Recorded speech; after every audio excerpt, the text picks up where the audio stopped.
நான் இந்த வீடியோவில் பார்த்தீங்கன்னா ஏன் மளிகை கடை சூஸ் பண்ணேன், மளிகை கடை சூஸ் பண்ணும்போது நான் ஸ்டார்டிங்க்கு என்னென்ன ஸ்டெப் எடுத்தேன் அப்படிங்கிறத ஃபஸ்ட்டு நான் சொல்லிடுறேன். அதுக்கப்புறம் நான் எவ்வளோ இன்வெஸ்ட் பண்ணேன், அதுக்கப்புறம் நான் இப்போ 3 மந்த்ஸ் ஆச்சு. 3 மந்த்ஸில் நான் என்னென்ன ப்ராப்ளம் நான் ஃபேஸ் பண்ணுறேன். நீங்கள் ஆரம்பிக்கிற மாதிரி இருந்தால் முன்னாடியே நீங்கள் என்ன மாதிரி விஷயம் பண்ண வேண்டியது இருக்கும், இதை தான் நான் ஸ்டெப் பை ஸ்டெப்பாக சொல்ல போகிறேன். உங்களுக்குலான்னு கடை தேடும்போது நிறைய தேடணும், வண்டி எடுத்துகிட்டு தெரு தெருவாக சுற்றணும். இதுதான் உண்மை. எல்லா மெயின் ரோட்லேயும் சுற்றினோம். நாங்கள் சுற்றி கடைசியில் ஒரு கடையை கண்டுபிடிச்சி அவங்ககிட்ட நாங்கள் பேசிவிட்டு நாளைக்கு வரோம் அப்படின்னு சொல்லிவிட்டு, நான் ஆக்சுவலி ஃபேன்சி கடைக்கு தான் ஃபஸ்ட்டு கடை பார்த்தேன். அவங்கக்கிட்ட வந்து நான் கோவில்பாளையத்தில் பார்த்தேன். கோவில்பாளையத்துலேருந்து உள்ளே போனோன்னே அங்கே ஒரு கடை இருந்துச்சு. அவங்ககிட்ட பேசிவிட்டு அவங்க வந்து எவ்வளோ சொன்னாங்கன்னா 3000 வாடகை, 20000 அட்வான்ஸ் சொன்னாங்க. சரி ஓகே நாங்கள் நாளைக்கு வந்துடுறோன்னு சொல்லிட்டு வந்தோம். அட்லீஸ்ட் நாங்கள் நாளைக்கு காலையில் வர்றோன்னு கூப்பிடும்போது இல்லைங்க அந்த கடையை வேற ஒருத்தவங்க பிடிச்சிட்டாங்க, அவங்க நீங்கள் வந்து கடை திறந்து பார்க்குறத பார்த்தோன்னே அவங்க நைட்டோ வந்து அட்வான்ஸ் கொடுத்துட்டு போயிட்டாங்க அப்படின்னாங்க. எனக்கு ஆக்சுவலி டைமே இல்லை, ஒரே ஒரு வாரம் தான் இருந்துச்சு. அடுத்தது புரட்டாசி பிறந்துட்டா கடை வைக்க முடியாது. என்னடா பண்ணுறதுன்னு யோசிச்சுட்டு திரும்பி அடுத்த நாள் வண்டி எடுத்துகிட்டு ஃபுல்லாக வண்டி எடுத்துகிட்டு சுற்றணும். வெயில் எதுவும் பார்க்கல, சுற்றுன்னு சுற்றிட்டு கடைசியில் ஒரு கடை கிடச்சிச்சு. அவங்ககிட்ட அதே மாதிரி தான் நாங்கள் நாளைக்கு வரோன்னு சொல்லிட்டு போயிட்டு எனக்கு நைட்டு ஃபுல்லாக தூக்கமே வரல. ஐயோ அந்த கடையை வேறு யாராவது கொடுத்துருவாங்களா அப்படின்னு சொல்லிட்டு அது ஒரு பயம் வேறு இருந்துச்சு எனக்கு. கடைசியில் அடுத்த நாள் வந்து நாங்கள் அட்வான்ஸ் கொடுத்துட்டோம். நான் அட்வான்ஸ் வந்து 20000 கொடுத்தேன். 20000 கொடுத்துட்டு ஒரே 1 வீக் டைம் இருந்துச்சு. அந்த வீக்குள்ளே நம்ம ஃபேன்சி கடை தான் அப்படின்னு சொல்லி இவங்ககிட்ட சொல்லும்போது இங்கேருந்து இவங்களாம் என்ன சொன்னாங்கன்னா, ஃபேன்சி வந்து போகிறது கஷ்டம், நீங்கள் மளிகை கடை வச்சிங்கன்னா கண்டிப்பாக உங்களுக்கு நல்லா போகும் அப்படின்னாங்க. ஓவர் நைட்டில் ஃபேன்சி கடையிலேருந்து நாங்கள் அப்படியே மளிகை கடைக்கு மாறிட்டோம். சரி, ஏன்னா நாங்கள் ஆல்ரெடி அக்காவிட்ட மளிகை கடை வச்சுருக்கனால என் பொருளெல்லாம் எங்கெங்கே வாங்குறதுன்னு தெரியும். சரி மளிகை கடை வச்சுட்டு கூட வேணால் ஃபேன்சி வச்சுக்கலாம் அப்படிங்கிற ஒரு முடிவு எடுத்துகிட்டு, அது போக ஃபஸ்ட்டு இன்வெஸ்ட்மெண்ட்டை நான் இது பண்ணேன்னா கடை பார்த்து அட்வான்ஸ் கொடுத்தோன்னே ரேக்கெல்லாம் எடுக்க போனேன். ஃபஸ்ட்டு வந்து நான் ரேக் வந்து காமிக்கிறேன் அடுத்த இதில். ஃபஸ்ட்டு வந்து நான் 7க்கு 5 ரேக் வந்து 2 வாங்கினேன். 2 வாங்கிட்டு 4க்கு 4 ஒரு ரேக் வந்து 1 வாங்கினேன். அதுக்கு மட்டுமே எனக்கு எவ்வளோ வந்துச்சுன்னா 14000 வந்துச்சு. இதில் என்னென்னா இன்னும் 14000 வந்துச்சுன்னு நீங்கள் கேட்பீங்க. இது வந்து நான் செகண்ட் ஹேண்டு ஆத்துப்பாளத்தில் எடுத்தேன். யோசிச்சு பார்த்தேன், எனக்கு அப்படியே டபுள் மடங்கு இருந்துச்சு. ஒரு ரேக் மட்டுமே எங்களுக்கு வந்து 20-25,000 அந்த மாதிரி வந்துச்சு. யோசிச்சு பார்த்தோம் என்ன பண்ணலாம் அப்படின்னு சொல்லிட்டு. செகண்ட் ஹேண்டு தான் பெஸ்ட்டு. நம்ம வந்து துணிக்கடை, டிபார்ட்மெண்ட் ஸ்டோர் அப்படிங்கும்போது எல்லாம் வந்து அட்ராக்டிவாக இருக்கணும், அதுக்கு வேண்டி நம்ம புதுசு போகலாம். இது வந்து மளிகை கடை தான், நம்ம தான் உள்ளே இருக்க போகிறோம், பொருள் வைக்கிறதுக்கு தான் நம்மளுக்கு ரேக் தேவை. அதனால நம்மளுக்கு புதுசு கண்டிப்பாக தேவை கிடையாது.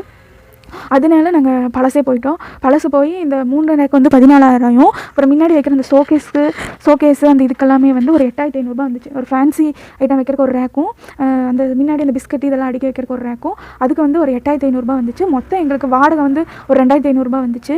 எல்லாம் சேர்த்து அதுகளுக்கு மட்டுமே ஒரு 27-28,000 வந்துச்சு. ஃபஸ்ட்டு செலவு நாங்கள் அதான் பண்ணோம். அட்வான்ஸ் 20000 கொடுத்து அங்கே ஒரு 28,000 ரேக்கு கொடுத்தோம். ஃபஸ்ட்டு செலவு அதை. அடுத்தது என்னென்னா இந்த ஒயரிங்கு, இந்த பல்பு இதுக்கெல்லாமே ஒரு 3000 செலவு பண்ணோம்.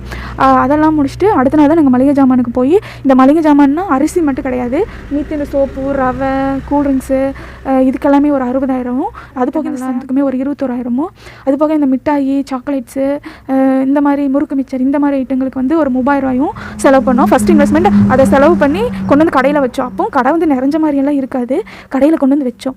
அடுத்த இன்வெஸ்ட்மெண்ட் என்னென்னா, எனக்கு ஃப்ரிட்ஜ் தேவைப்பட்டுச்சு. ஒரு ஃப்ரிட்ஜை வந்து இஎம்ஐ போட்டு எடுத்தேன். இப்போ வரைக்கும் மாதம் வந்து அதுக்கு 1800 நான் கட்டிகிட்டு வந்துட்டுருக்கேன். அதில் ஒரு ஃப்ரிட்ஜில் ஒரு மிஸ்டேக் பண்ணிவிட்டு, அது என்னென்னு அப்புறம் சொல்கிறேன். இந்த இன்வெஸ்ட்மெண்ட்டு தான் நான் ஸ்டார்டிங்கில் பண்ணி கடை ஆரம்பிச்சிட்டேன் ஒரே வாரத்தில். அதுக்கப்புறம் நான் வரதை வச்சு தான் இனி எல்லா காசும் முடிஞ்சிருச்சு. இனி வரதை வச்சு தான் நான் வந்து செலவு பண்ணுற மாதிரி இருந்துச்சு. வரதை வச்சு கொஞ்சம் கொஞ்சமாக ஒவ்வொரு பொருளாக வாங்கிக்கலாம். ஏன்னா எனக்கு இன்னுமே பொருள் வாங்க வேண்டியது அவ்வளோ இருந்துச்சு. நான் ஃபஸ்ட்டு இந்த வெங்காயம், தக்காளி, காய்கறி இதெல்லாம் வாங்கவே கிடையாது. அதே மாதிரி இந்த ஃபேன்சி ஐட்டம் எதுவுமே வைக்கல, இந்த நோட் புக்ஸ் எதுவுமே வைக்கல. அதுக்கெல்லாமே எங்களுக்கு பைசா முடிஞ்சிருச்சு. சொல்லப்போனால் பணம் எல்லாமே காலி ஆயிடுச்சு. டக்கு நான் எல்லாமே கையில் இருந்தது ஃபுல்லாக காலி ஆயிடுச்சு. மித்த ஐட்டமெல்லாம் வாங்க சுத்தமாக காசு கிடையாது. சரி இனிமேல் வரதை வச்சு நம்ம வாங்கிக்கலான்னு முதல்ல அப்படி தான் ஆரம்பித்த கடையே. இப்போ வந்து கணக்கு பார்த்தீங்கன்னா ஆரம்பிக்கிறதுக்கு மட்டுமே 120, 125 கண்டிப்பாக வந்துடும் உங்களுக்கு. மளிகை கடைன்னு ஆரம்பிக்கிறீங்க, பேசிக்காக ஆரம்பிக்கிறீங்க அப்படிங்கும்போது 1,20,000 கண்டிப்பாக வரும். ஏன்னா எனக்கு வந்துச்சு. ஏன் இவ்வளோ கரெக்டாக சொல்கிறேன்னா, நான் அவ்வளவுமே என்னோடய ஜுவல்ஸை வச்சு தான் ஆரம்பித்தேன். கடன் வாங்கலை. ஜுவல்ஸை வச்சுன்னா நம்ம வருஷம் ஒரு தடவை வட்டி கட்டினா போது மாதிரி இருக்கும். இதுவே நீங்கள் வெளியே வட்டி கடன் வாங்கி மளிகை கடை வைக்கிறீங்கன்னா கண்டிப்பாக ஒரு தடவைக்கு 2 தடவை யோசிச்சுக்குங்க. ரொம்ப கஷ்டம். நீங்கள் எடுத்தோன்னே எல்லாம் கோடியில் சம்பாதிக்க முடியாது. மளிகை கடைங்கிறது வந்து நோட்டாக எரிஞ்சு சில்லறையாக நம்ம வாங்குறது, இறச்சி பொறுக்கிறங்கிற சொல்லுவாங்க அந்த பழைய காலத்துலையெல்லாம். அந்த மாதிரி தான். நீங்கள் எடுத்தோன்னே எல்லாம் லட்சாதிபதி ஆக முடியாது. அதனால் நீங்கள் ஒரு தடவைக்கு 2 தடவை யோசிக்கிற மாதிரி யோசிச்சுக்கோங்க. நீங்கள் வந்து வட்டிக்கு வாங்கி தான் நான் மளிகை கடை ஆரம்பிக்கிறேன்னா நீங்கள் அதுக்கு ஆரமே வைக்க வேண்டாம். ஏன்னா அடுத்தது நீங்கள் வட்டி கட்ட முடியாமல் ரொம்ப கஷ்டப்படுவீங்க. நானே இந்த பேங்க்கில் வந்து லங்கை வச்சு வாங்கிட்டு எப்படி கட்டுறதுங்கிறது பெரிய ஒரு, ஏன்னா டக்குன்னு மாதங்கள் போயிட்டே இருக்குது, வாடகை வந்துகிட்டே இருக்குது. சாரி, நான் வாடகை எவ்வளோன்னு சொல்லலை. எனக்கு வாடகை வந்து 5000. அதுபோக தண்ணிக்கு 150 தரணும். அது கரண்ட் பில் வந்து 2 மாதத்துக்கு ஒருக்கா கட்டணும். இந்த மாதிரி செலவுகளும் இருக்குது. இதெல்லாமே பார்க்க வேண்டியதாக இருக்குது. இவ்வளோ தான் இன்வெஸ்ட்மெண்ட். இதுக்கப்புறம் என்னென்ன பிரச்சனை வருதுங்கிறது நான் அடுத்த வீடியோவில் சொல்கிறேன். இன்வெஸ்ட்மெண்ட் நான் இவ்வளோ பண்ணியிருக்கேன். இதுக்கப்புறம் நான் எப்படி கடை நடத்துகிறேன், இன்னுமே நான் என்னென்ன பொருள் வாங்கினேன், என்னென்ன பொருள் நான் மறுக்க எவ்வளோ இன்வெஸ்ட் பண்ணேன் அப்படிங்கிறதெல்லாம் அடுத்த வீடியோவில் சொல்கிறேன். ஃபஸ்ட்டு இந்த வீடியோ பார்த்துக்குங்க.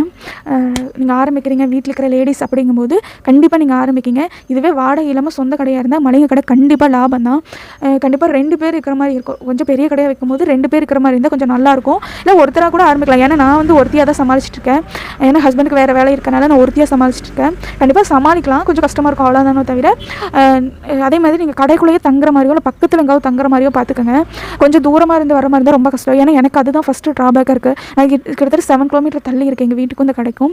நான் வந்துட்டு போகிற பெட்ரோல் செலவுலேருந்து இங்கே மளிகை கடைன்னா நீங்கள் ஒவ்வொரு ரூபாயும் நீங்கள் கணக்கு பார்த்தா மட்டும்தான் மளிகை கடையை வந்து நீங்கள் எப்படி கொண்டு வருது, முட்டு கொடுத்து கொண்டு போக முடியும். நீங்கள் அந்த ₹1 தானே ₹2 தானே அலட்சியப்படுத்தினீங்கன்னா கண்டிப்பாக ஆரம்பிக்கலாம். இதில் என்னென்னா உங்களுக்கு சொந்த கடையாக இருந்தால் அட்வான்ஸ் இல்லை. அதே மாதிரி ரேக்ஸ் வந்து நீங்கள் சின்னதாக வைக்கிறீங்க அப்படிங்கும்போது ரேக்ஸ் வந்து ஒரு 2 வாங்கினா போதும். அதுக்கு என்ன ஒரு 20,000 வரும். ஒரு 50,000 நீங்கள் ஆரம்பிக்கலாம். எனக்கு எவ்வளோ ஆச்சு நான் சொல்கிறேன், 1,20,000 ஆச்சு. என்னென்னா நீங்கள் மளிகை ஜாமானுக்கு வந்து நெக்குன்னு வாங்கி போட்டிங்கன்னா கடையில் பொருள் இருக்குன்னு தெரிஞ்சால் மட்டும்தான் ஜனங்க வருவாங்க. நீங்கள் ரொம்ப அளவாக வச்சுட்டு இருந்தீங்கன்னா இருக்குமா இல்லைன்னு சொல்லிட்டு அப்படியே நம்ம கடையை பார்த்துட்டே போய் அடுத்த கடையில் தான் வாங்குவாங்க. அப்போலாம் ரொம்ப கஷ்டமாக இருக்கும். எனக்கு அதே மாதிரி தான் இருந்துச்சு. இதுதான் இவ்வளோ தான் செலவாகும். 1,20,000 கண்டிப்பாக ஆகும். எனக்கு அவ்வளோ ஆச்சு. ஆனால் அதுக்கப்புறமே நான் இன்னுமே இதுக்கு இன்வெஸ்ட் பண்ணிகிட்டே தான் இருக்கேன். மளிகை கடையில் வாங்க கண்டிப்பாக பத்தாது. அதே மாதிரி இன்னும் நிறைய பிரச்சனை இருக்குது, அதே மாதிரி பெனிஃபிட்ஸும் இருக்குது. இது ரெண்டையுமே நான் அடுத்தடுத்த வீடியோவில் நான் உங்களுக்கு சொல்கிறேன். இப்போ வந்து நான் எவ்வளோ இன்வெஸ்ட் பண்ணியிருக்கேன், எவ்வளோ அட்வான்ஸு, எவ்வளோ வாடகை, இது மட்டும் நான் சொல்லியிருக்கேன். இது இனிமேல் வர்ற வீடியோவில் அதுக்கப்புறம் நான் என்ன இன்வெஸ்ட் பண்ணேன், அதே மாதிரி ஃப்ரிட்ஜில் நான் பண்ண மிஸ்டேக் என்ன, இதெல்லாமே நான் சொல்கிறேன். நீங்கள் இப்போ வந்து ஒரு லேடிஸ் வீட்டில் இருக்கீங்க, நான் மளிகை கடை வைக்கலான்னு ஒரு ஐடியாவில் இருக்கீங்க அப்படின்னா நீங்கள் எவ்வளோ அமௌண்ட் எடுத்து வச்சுக்கணும், மினிமம் ஒரு 80,000 கண்டிப்பாக இருந்தால் மட்டும்தான். அதாவது அட்வான்ஸ் உங்களுக்கு சொந்த கடை இருக்குது, சொந்த வீட்லேயே ஆரம்பிக்கிறீங்க அப்படிங்கும்போதே உங்களுக்கு ஒரு 50,000 கண்டிப்பாக வேணும். இதுவே உங்களுக்கு நான் வீட்டுக்கு நானும் வாடகை தான் பார்க்குறேன் அப்படிங்கும்போது கொஞ்சம் மெயினான ஏரியாவாக பார்த்துக்குங்க. பக்கத்தில் கண்டிப்பாக ஏதாவது வீடு இருக்கிற மாதிரி பார்த்துங்க. மெயினான ஏரியாவில் நீங்கள் வெறும் மெயின் ரோட்டில் மளிகை கடை வச்சிங்கன்னா கஷ்டம். கண்டிப்பாக பக்கத்தில் வீடுகளாக இருக்கணும். எப்படி ஃபேன்சி ஸ்டோர் வைக்கணும்னா ஸ்கூல் இருக்கணுமோ அதே மாதிரி மளிகை கடை வைக்கணும்னா இந்த மெயின் ரோட்டை மட்டுமே நம்பி வைக்கக்கூடாது. சுற்றி வீடுகள் இருந்துச்சுன்னா தான் உங்களுக்கு பெனிஃபிட்டு. அதையும் பார்த்துக்குங்க.